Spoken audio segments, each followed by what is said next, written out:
Have you ever battled anxiety due to some sort of traumatic experience that happened to you? Why not stay with me as I tell you about my SARS experience, which led to my own period of anxiety and how I was able to overcome it. My name is Victor Ak and I will be leading you through the next few minutes. It all started on a Saturday afternoon when I was trying to go to the gym. And so I stepped on the bike, and as my bike was moving, next thing I heard was, stop him, stop him, stop him. While I turned back, I thought there was someone else people were trying to stop. Next thing I saw a bunch of armed men holding me by my waist and dragging me off the bike. At first, a couple of things ran through my mind. Are they kidnappers? Or is it jungle justice? Jungle justice came to my mind first. And I thought maybe someone had pointed me out that I stole something.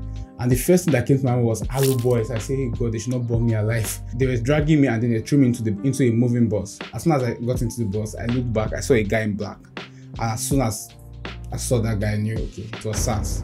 They asked me for my phone, of course, the usual.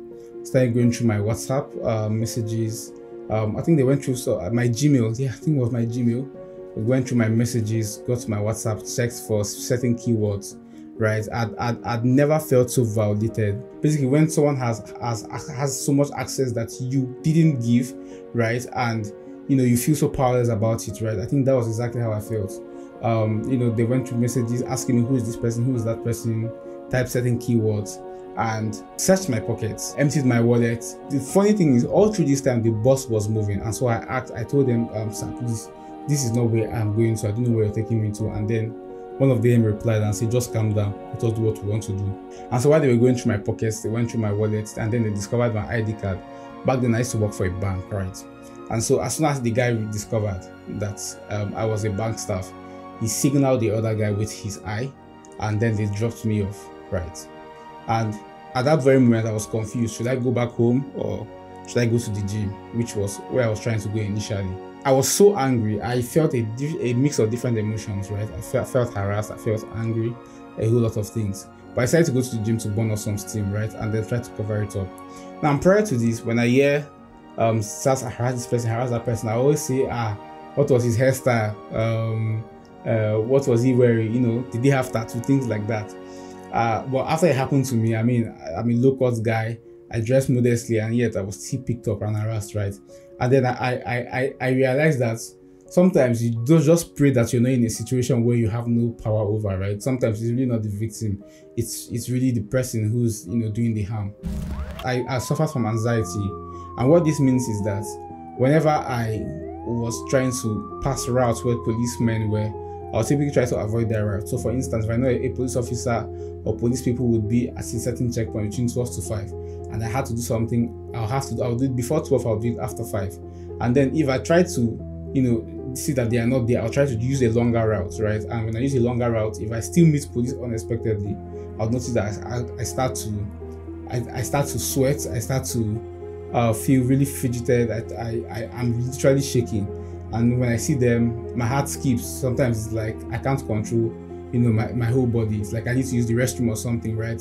There were those experiences, right? And I didn't really realize that it was a problem, right? Because when they usually come, it gets worse, and I try to fight it, it doesn't work. It was happened for a period of time until sometime last year when, I was stopped at a police checkpoint late in the night, and they were asking me questions, and I had to just give them some good lies just to get out of there. And the person that was with me said, those lies were not really necessary. And I said, why did I tell those lies? And I realized, I was scared. So I just wanted to tell them what, they would have loved to hear just to get out of their way. And so I realized I had a problem. I started researching on a couple of things to help me through that problem, right? And I came across some really helpful tips that helped me.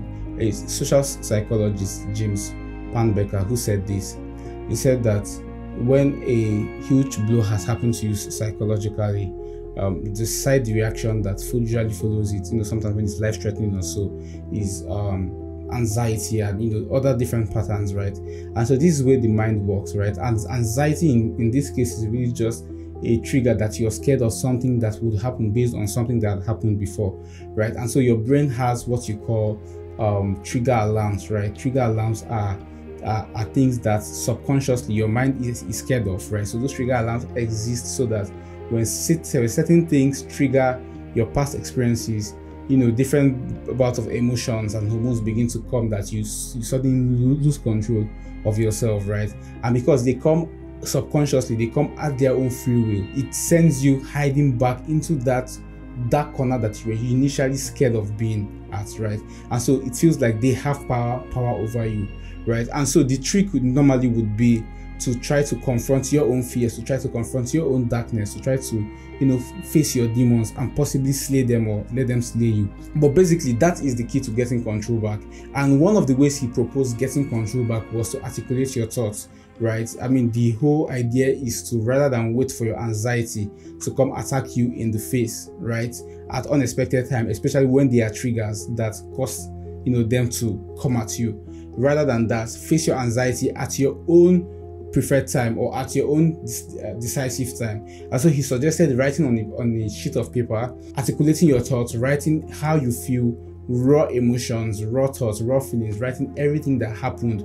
Let's say in my own case, I was harassed by SARS, and so I would write everything that happened, right from, say, when I got to the bike to when I was taken, to how I felt at every given point in time until how I'm feeling right now. I did that, but I didn't do it very religiously, but I always played it in my head. And I would always ask myself, different things, why I feel this way, and and things like that. And so I realized something, the law of familiarization. You can't be scared of what you repeat in your head. What that means is that if you watch a horror movie, today, and you watch the horror movie tomorrow, watch the horror movie next tomorrow, after a point, your brain normalizes the horror movie. The human mind is not created to be scared of what it is constantly faced with. If somebody puts a gun on your head right now, and that gun maintains for the next 2 months, right? After a while, you normalize the effect of that gun, and someday you might even say, if you want to shoot me, just shoot me. After all, you've been holding this gun over my head. And so there is a place for normalizing your fears, normalizing your anxiety. Also, I played it in my head repeatedly, continuously, and I realized that after a while, I wasn't scared anymore. I could meet the police, and maybe sometimes 1 or 2 drops of fear, but I'm in better control. I can relate with them like actual human beings, right? I noticed, over time, while I meditated and I tried to face my fears repeatedly in my head, 3 things came to mind. 1, if it happened to me again, are there precautions I can take? Well, I didn't really get an answer to that. If I'm truly powerless over it, what's the worst that could happen? Well, I would die. That's the worst anyway. I would die and I'll probably make heaven, right? So it's a win-win, right? But that's just a way of me consoling myself, right? And it works in a way for me. In a way, it works for me. Now, thirdly, this was really what was effective for me anyway. What are the chances that if I had been harassed by the police once, I'll be harassed again?